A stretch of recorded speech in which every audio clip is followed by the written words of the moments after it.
Bismillahirrahmanirrahim. Assalamualaikum warahmatullahi wabarakatuh. Nama saya Iksar Herwanto, NIM 218102060. Saya dari Fakultas Ekonomi dan Bisnis Islam Universitas Muhammadiyah Kendari, kelas 5E. Nah, di sini saya akan menjelaskan beberapa poin dari mata kuliah manajemen perbankan, yang dimana saya ambil satu judul, yaitu dari beberapa materi, yaitu perdagangan valuta asing. Nah, perdagangan valuta asing diartikan sebagai perdagangan mata uang suatu negara dengan negara lainnya. Nah, secara luas atau foreign exchange adalah semua tagihan dalam valuta asing itu diungkapkan di luar negeri oleh bank-bank luar negeri, wasal atau cek dalam valuta asing yang dapat diungkapkan di luar negeri. Nah, kita masuk di pasar valuta asing. Pasar valuta asing bukan sebatas money changer, karena dapat dikatakan bahwa pasar valuta asing berharga jangka pendek, umumnya kurang dari 1 tahun yang diperdagangkan. Surat suara berharga tersebut tidak selalu dalam valuta yang sama. Valuta yang diperdagangkan adalah valuta yang berbeda dari satu sama lainnya. Nah, siapa-siapa saja yang peserta dalam pasar valuta asing? Peserta dalam pasar valuta asing yang pertama itu, pada umumnya peserta umum dalam pasar valuta asing adalah bank komersial. Pasar valuta asing diciptakan oleh bank komersial. Yang ke peserta lainnya adalah perusahaan-perusahaan besar, termasuk lembaga keuangan bukan bank, individu baik dengan aktivitas luar negeri maupun investasi langsung luar negeri.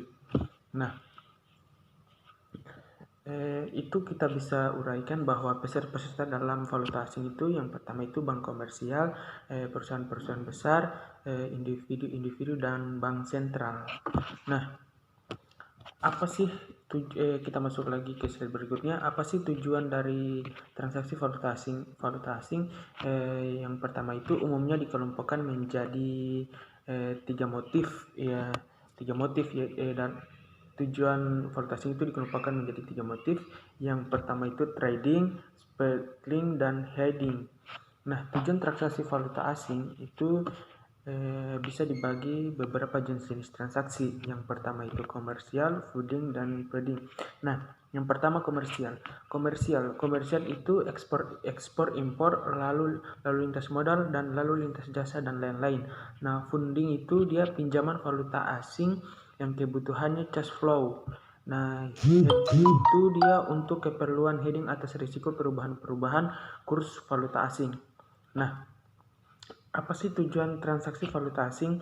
Nah, tujuan transaksi dari valuta asing itu ya, yang pertama mungkin investasi, individu, marketing, posting, dan tagging.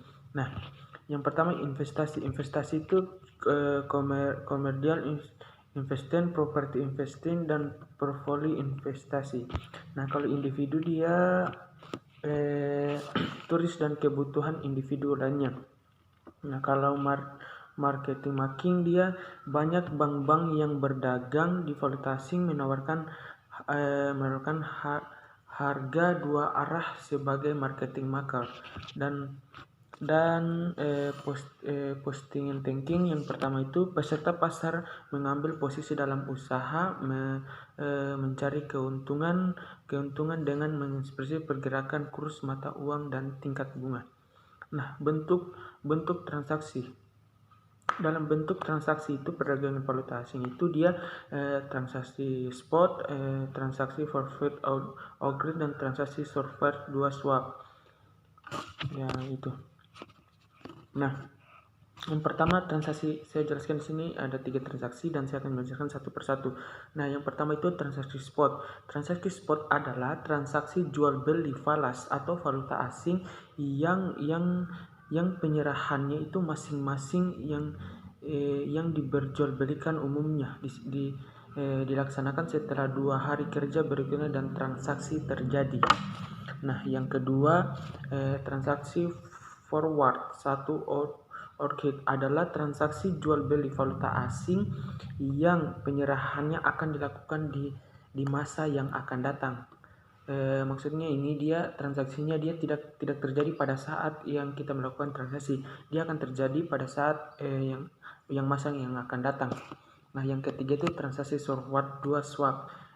Dia ini adalah gabungan antara transaksi spot dan forward, merupakan transaksi penjualan suatu mata uang sekarang yang sekaligus pembelian mata uang di waktu yang akan datang. Nah, maksudnya ini dia penggabungan antara transaksi spot dan forward dan transaksi penjualan suatu mata uang dia yang terjadi sekarang dan sekarang maupun masa yang akan datang.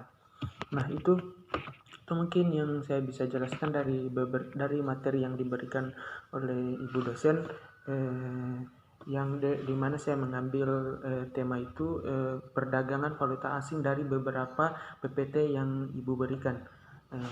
Nah, mungkin itu saja yang bisa saya dapat jelaskan atau sampaikan. Mohon lebihnya kurang dimaafkan. Billahi taufiq wal hidayah. Wassalamualaikum warahmatullahi wabarakatuh.